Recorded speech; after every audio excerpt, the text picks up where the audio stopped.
ಎಲ್ರಿಗೂ ನಮಸ್ಕಾರ. ನನ್ನ ಹೆಸರು ಕಾರ್ತಿಕ್ ಅಂತೇಳಿ. ನಾನು ಒಳನಸ್ಪುರ ಪಕ್ಕ ಕಡ್ವಿನಕೋಟೆ. ನಾನು ಪ್ರಜ್ವಲ್ ರೇವಣ್ಣ ಫ್ಯಾಮಿಲಿಗೆ ಮತ್ತು ಪ್ರಜ್ವಲ್ ರೇವಣ್ಣವ್ರಿಗೆ 15 ವರ್ಷದಿಂದ ಡ್ರೈವರಾಗಿ ಕೆಲಸ ಮಾಡ್ತಾ ಇರ್ತೀನಿ. ಈಗ ಒಂದು ವರ್ಷದಿಂದ ನಾನು ಅಲ್ಲಿ ಕೆಲಸ ಬಿಟ್ಟಿರ್ತೀನಿ. ಏನು ಬಿಟ್ಟ ಕಾರಣ ಏನಂತಾರೆ, ಇದೇ ಮಾಧ್ಯಮದಲ್ಲೆಲ್ಲ ಬೆತ್ತರಿಸಾಗಿದೆ. ನನ್ನ ಮೇಲೆ ಆಗಿರ್ತಕ್ಕಂಥ ಜಮೀನನ್ನ ಬರ್ಸ್ಕೊಂಡು ನನ್ನ ಹೆಂಡತಿಗೆಲ್ಲ ಹೊಡೆದು ಹಿಂಸೆ ಕೊಟ್ಟು ನನಗೂ ಮಾನಸಿಕವಾಗಿ ಹಲ್ಲೆ ಮಾಡಿ ನಮ್ಮ ಜಮೀನನ್ನ ಬರ್ಸ್ಕೊಂಡಿರ್ತಾರೆ.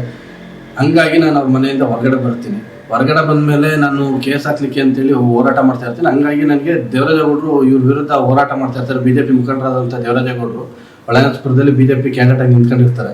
ಹಂಗಾಗಿ ಇವ್ರ ಫ್ಯಾಮಿಲಿ ವಿರುದ್ಧ ಹೋರಾಟ ಮಾಡ್ತಾ ಇರ್ತಾರೆ. ನನಗೆ ಬೇರೆ ಯಾರಿಂದಲೂ ನ್ಯಾಯ ಸಿಗಲ್ಲ ಅಂತ ತಿಳ್ಕೊಂಡು ನಾನು ಇವ್ರ ಹತ್ರ ಹೋಗ್ಬಿಟ್ಟು ನನ್ನ ಕಷ್ಟ ಎಲ್ಲನೂ ಹೇಳ್ಕೊಂತೀನಿ. ಅದಕ್ಕೆ ಅವರಿದ್ದವರು, ನಿನಗೆ ಏನಾಗಿದೆ ನೋವು, ನೀನೇನು ಕಳ್ಕೊಂಡಿದ್ದೆ, ಪ್ರತಿಯೊಂದು ನಾನು ನಿನಗೆ ನ್ಯಾಯ ತೋರಿಸೋಂಥ ಕೆಲಸ ಮಾಡ್ಕೊಡ್ತೀನಿ ಅಂತೇಳಿ ನನಗೆ ಹೇಳಿರ್ತಾರೆ. ಅದು ನಂಬಿ ಅವ್ರ ಹತ್ರ ಹೋಗಿ ನಾನೆಲ್ಲ ಹೇಳ್ಕೊತೀನಿ. ಅದಾದಮೇಲೆ ಅವ್ರೇನು ಮಾಡ್ತಾರೆ, ನನಗೆ ಅವ್ರು ಯಾವುದೇ ಕೇಸ್ ತಗೊಳ್ಳಲ್ಲ, ನಾನು ಬೇರೆ ಲಾಯರ್ ಬಿಟ್ಬಿಟ್ಟು ನಾನು ಕೇಸ್ ಹಾಕ್ತೀನಿ. ಅವ್ರು ಕೇಸ್ ನಡೀತಿರ್ತದೆ. ಮತ್ತು ಇವ್ರು ಏನು ಮಾಡ್ತಾರೆ ಅಂದರೆ ಮತ್ತೆ ನಾನು ಕರೆಸ್ಕೊಂಡು, ನಿನಗೆ ಕೋರ್ಟಲ್ಲಿ ಹೋರಾಟ ಮಾಡಿದ್ರೆ ನಿನಗೇನು ನ್ಯಾಯ ಸಿಗಲ್ಲ, ಜನಗಳಿಗೆ ತಿಳಿಸ್ಬೇಕು ಅಂತ ಹೇಳ್ಬಿಟ್ಟು ಕರ್ಕೊಬಂದು ಮೀಡಿಯಾದಲ್ಲಿ ನಾನು ಎಲ್ಲ ರೀತಿ ಸ್ಟೇಟ್ಮೆಂಟು ಎಲ್ಲ ಮೀಡಿಯಾದಲ್ಲೂ ಕೊಡಿಸ್ತಾರೆ. ಮತ್ತು ನನ್ನ ಜೊತೆ ನಿಂತ್ಕೊಂಡು ಅದೇ BJP ದೇವರಾಜೇಗೌಡರು ನನ್ನ ಜೊತೆ ನಿಂತ್ಕೊಂಡು ಅವರು ಸ್ಟೇಟ್ಮೆಂಟ್ ಸಹಿತ ಕೊಡ್ತಾರೆ. ಅದಾದಮೇಲೆ ಇದೆಲ್ಲ ಬೆಳವಣಿಗೆ ಆದಮೇಲೆ ಪ್ರಜ್ವಲ್ ರೇವಣ್ಣ ಅವ್ರಿಗೆ ನನ್ನ ಮೇಲೆ ಒಂದು ಸ್ಟೇ ಆರ್ಡರ್ ತರ್ತಾರೆ. ಇವನು ಯಾವುದೇ ರೀತಿ ಒಂದು ಫೋಟೋ ಆಗಲಿ ವಿಡಿಯೋ ಆಗಲಿ ರಿಲೀಸ್ ಮಾಡಬಾರ್ದು, ಅಶ್ಲೀಲವಾಗಿರೋದು ಅಂತ ಹೇಳ್ಬಿಟ್ಟು ಪ್ರಜ್ವಲ್ ರೇವಣ್ಣ ನನ್ನ ವಿರುದ್ಧ ಸ್ಟೇ ತರ್ತಾರೆ. ತಂದಾದ್ಮೇಲೆ ನಾನೇನು ಮಾಡ್ತೀನಿ, ದೇವರಾಜೇಗೌಡರು ನನಗೆ ಲಾಯರ್ ಆಗಿ ಪರಿಚಯ ಇರೋದ್ರಿಂದ ನಾನು ಅವ್ರ ಹತ್ರ ಹೋಗ್ಬಿಟ್ಟು ಸ್ಟೇ ಕಾಪಿನ ಅವ್ರಿಗೆ ಕೊಡ್ತೀನಿ. ನಾನು ನೋಡಿ ಅಣ್ಣ, ಈ ಥರ ನನಗೆ ಸ್ಟೇ ತಂದಿದ್ದಾರೆ, ಏನಕ್ಕೆ ಅಂತ ಕರೆಕ್ಟಾಗಿ ಗೊತ್ತಿಲ್ಲ ನನಗೆ, ಏನಕ್ಕೆ ತಂದಿದ್ದಾರೆ ಅಂತೇಳಿ. ಅದಕ್ಕೆ ಅವರಿದ್ದರು, ನಿನ್ನ ಹತ್ರ ಯಾವುದೋ ಫೋಟೋ ವಿಡಿಯೋ ಇದೆಯಂತೆ, ಅದಕ್ಕೋಸ್ಕರ ಅವರು ಸ್ಟೇ ತಂದಿದ್ದಾರೆ ಅಂತ ಹೇಳ್ತಾರೆ. ನಾನು ಅದಕ್ಕೆ ನನ್ನ ಹತ್ರ ಇದೆ ಅಂತ ಅವ್ರಿಗೆ ಯಾರು ಹೇಳಿದವರು ಅಂತೀನಿ. ಅದಕ್ಕೆ ಅವ್ರಿಗೆ ನನಗೆ ಗೊತ್ತಿಲ್ಲಪ್ಪ, ನೀನು ಉಂಟು ಹೋಗ್ಬಿಟ್ಟು ಕೇಳ್ಕೊ ಅಂತ ಹೇಳ್ತಾರೆ. ಅದಕ್ಕೆ ನಾನಿದ್ದಾನೆ ಸರಿ ಅಂತೇಳಿ ಒಪ್ಕೊಂಡು ಇದಕ್ಕೆ ಏನು ಆನ್ಸರ್ ಕೊಡಬೇಕಲ್ಲ ಕೋರ್ಟಲ್ಲಿ ಯಾವ ರೀತಿ ಕೊಡೋದು ಅಂತಂದಿದ್ದಕ್ಕೆ, ನಿನ್ನ ಹತ್ರ ಇರೋ ಫೋಟೋಸು ವೀಡಿಯೋಸು ಎರಡೂ ನನ್ನ ಕೈಲಿ ಕೊಡು, ನಾನು ಅದಕ್ಕೆ ಜಡ್ಜ್ ಮುಂದೆ ಸಬ್ಮಿಟ್ ಮಾಡ್ತೀನಿ. ನಾನು ಯಾರಿಗೆ ತೋರ್ಸೋದಾಗಿ ಇನ್ನೊಂದಲ್ಲಿ ಏನೂ ಮಾಡಲ್ಲ. ಜಡ್ಜ್ ಮುಂದೆ ಕೊಟ್ಟರೆ ನಿನಗೆ ಸ್ಟೇ ವೇಕೇಟ್ ಮಾಡೋದಕ್ಕೆ ನಿನಗೇನು ಕಾನೂನು ರೀತಿ ತುಡುಕಾಗ್ದಾರೆ ನಾನು ನೋಡ್ಕೊಳ್ತೀನಿ ಅಂತೇಳಿ ಇದೇ BJP ಅಭ್ಯರ್ಥಿ ದೇವರಾಜೇಗೌಡ ಅವರು ಹೇಳಿರ್ತಾರೆ ನನಗೆ. ಅವ್ರು ನಂಬಿ ನಾನೇನು ಮಾಡ್ತೀನಿ, ನನ್ನ ಹತ್ರ ಇದ್ದಂಥ ಒಂದು ಕಾಪಿನ ಅವ್ರಿಗೆ ಕೊಡ್ತೀನಿ. ಅವ್ರು ಅದನ್ನು ಯೂಸ್ ಮಾಡ್ಕೊಂಡು, ಅವ್ರು ಸ್ವಾರ್ಥಕ್ಕೆ ಯೂಸ್ ಮಾಡ್ಕೊಂಡ್ರು, ಏನಕ್ಕೆ ಯೂಸ್ ಮಾಡ್ಕೊಂಡು ನನಗಂತೂ ಗೊತ್ತಿಲ್ಲ. ಕೊಟ್ಬಿಟ್ಟು ನಾನು ವಕಾಲತಿಗೆಲ್ಲ ಸೈನ್ ಮಾಡಿಬಿಟ್ಟು ಕೇಸನ್ನ ಮೂವ್ ಮಾಡಿ ಅಂತ ಹೇಳ್ಬಿಟ್ಟು ಬರ್ತೀನಿ. ಅವ್ರೇನು ಮಾಡ್ತಾರೆ, ಕೇಸ್ನೇ ಮೂವ್ ಮಾಡಿರೋದಿಲ್ಲ, ಹಂಗೆ ಇರುತ್ತೆ. ಇನ್ನೊಂದು ತಿಂಗಳಾದ್ಮೇಲೆ ನಾನು ಮತ್ತೆ ಹೋಗಿ ಕೇಳ್ತೀನಿ, ಏನಾಯ್ತಣ್ಣ ಇದು ಕೇಸು ಅಂತ ಹೇಳ್ಬಿಟ್ಟು ಕೇಳ್ತೀನಿ. ಅದಕ್ಕೆ ಅವರಿದ್ದರು, ಇಲ್ಲ ಇದು ಸದ್ಯಕ್ಕೆ ಹೀಗೆ ಮಾಡೋಕ್ಕಾಗಲ್ಲ, ಮುಂದೆ ನೆಕ್ಸ್ಟ್ ಸ್ಟೆಪ್ ನೋಡೋಣ, ಇರು ಒಂದು ಸ್ವಲ್ಪ ದಿವಸ ವೆಯ್ಟ್ ಮಾಡೋಣ ಅಂತ ಹೇಳ್ಬಿಟ್ಟು ಹೇಳ್ತಾರೆ. ಅಂತ ಹೇಳಿದ್ಮೇಲೆ ನಾನು ಹಂಗೆ ಸರಿ ಅಂತ ಸುಮ್ಮನೆ ಹಾಕ್ತೀನಿ.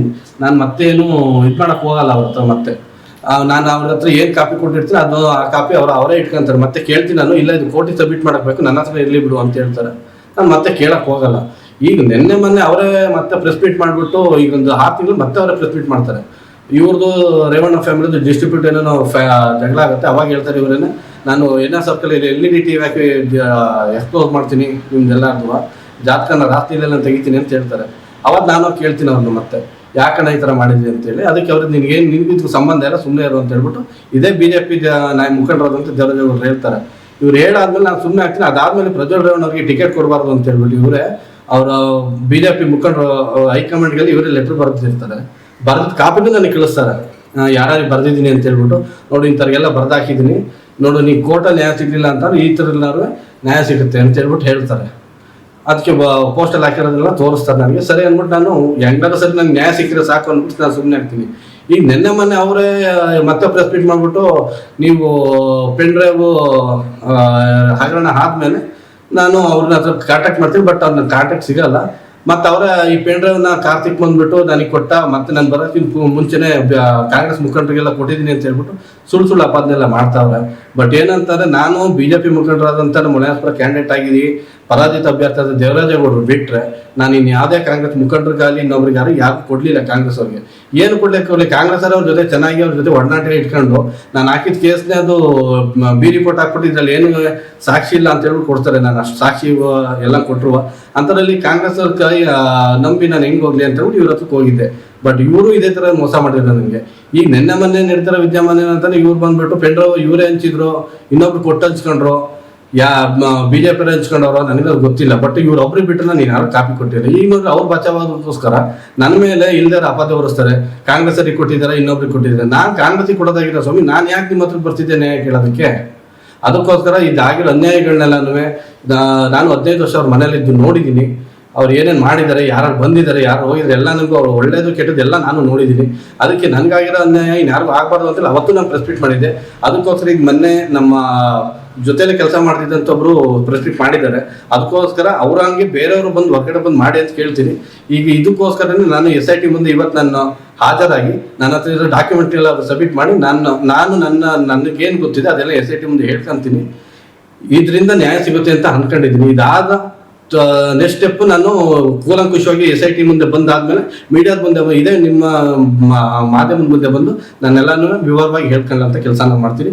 ದಯಮಾಡಿ ಇದರಲ್ಲಿ ಯಾವುದೇ ಒಂದು ಕಾಂಗ್ರೆಸ್ನ ನಾಯಕರುಗಳನ್ನಾಗಲಿ ಇನ್ನೊಬ್ಬರಲ್ಲಿ ಯಾರು ಬೆಳೆಸಬೇಡಿ. ಬಟ್ ನಾನು ರಾಜಕಾರಣ ಇಂಟ್ರೆಸ್ಟ್ ಇಲ್ಲ, ನಾನು ರಾಜಕಾರಣ ವ್ಯಕ್ತಿನೂ ಅಲ್ಲ. ನಾನು BJP ಮುಖಂಡರು ದೇವರಾಜೇಗೌಡರು ಬಿಟ್ಟರೆ ಇನ್ಯಾರಿಗೂ ಒಂದು ತುಣುಕು ನಾನು ಯಾರಿಗೂ ಕೊಟ್ಟಿಲ್ಲ. ದಯಮಾಡಿ ಆ ಥರ ಯಾರು ಅಂದ್ಕೊಂಡು ದಯಮಾಡಿ ಕ್ಷಮಿಸಿ. ಇದ್ರ ಬಗ್ಗೆ ಎಲ್ಲ ನಾನೇ ಬಂದು ಮೀಡಿಯಾದಲ್ಲಿ ಹೇಳೋಂಥ ಕೆಲಸ ಮಾಡ್ತೀನಿ. ಇವತ್ತು SIT ಹೋಗ್ತಾ ಇದ್ದೀನಿ, ಹೋಗ್ಬಿಟ್ಟು ಬಂದು ಎಲ್ಲ ಕೆಲಸನೂ ನೆಕ್ಸ್ಟ್ ಏನು ತಗೊಂತೀನಿ ಮಾಧ್ಯಮದ ಮುಂದೆ ಹೇಳೋಂಥ ಕೆಲಸ ಮಾಡ್ತೀನಿ. Thank you.